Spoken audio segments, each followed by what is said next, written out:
Now I would like to revisit conditional comparisons. First of all, equality, equi, ante, and range. On the right requires a single row subquery. Let's take a look at some examples. First of all, I'm going to religiously set my column formats again. Then I'm going to show you a single row subquery producing an error. Selecting all the records from category again, remember we saw that before. And now I'm going to show you a single row subquery that does not produce an error, since it does return a single row. Additionally, I now want to show the equijoin not working with a multiple row returning subquery. The same applies to an antijoin, and the same applies to a range join. And now let's get a little silly and show subqueries on both sides of the equality sign. Let's take this query, which basically selects a unique name from the category table,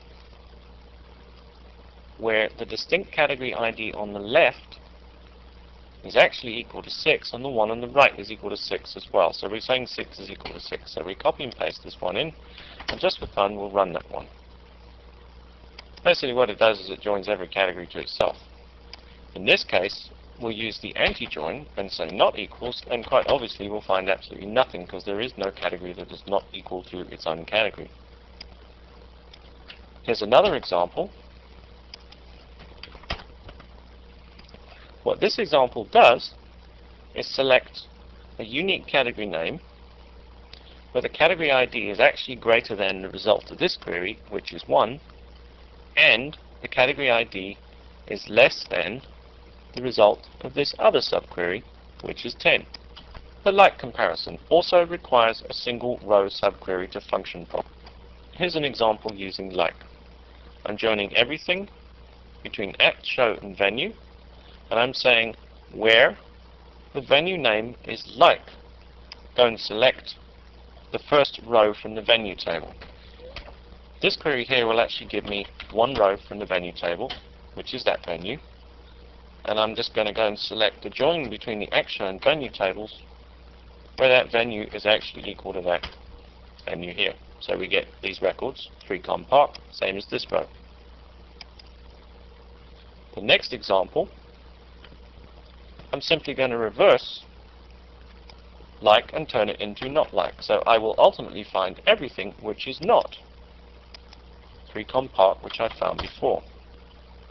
And since these are alphabetically ordered, I can go up to the top. Since the number 3 is alphabetically ordered prior to any letters, it's not there.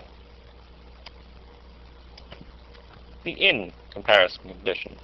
In can allow multiple row subquery. In other words, in is looking for membership. As opposed to saying, am I equals to something or am I like one particular thing, I am asking if I am in a set. In other words, this subquery or expression on the left is either in or not in the results of this subquery. And this subquery can contain many values. But let's look at a simple example using in. And a multi-row returning subquery.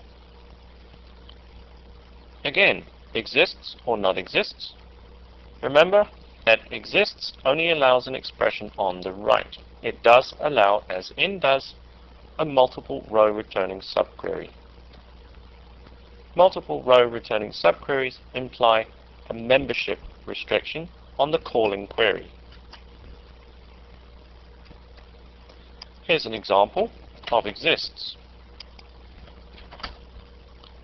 The same query again.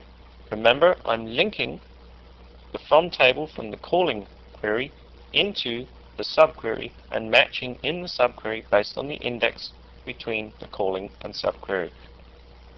In large tables this would be fast because it's matching indexes and searching on the indexes first. In a small table such as a category, this SQL statement would probably be slower than using the in because the table is so small. It's much faster to read the whole of a small table rather than to read both its index and its table.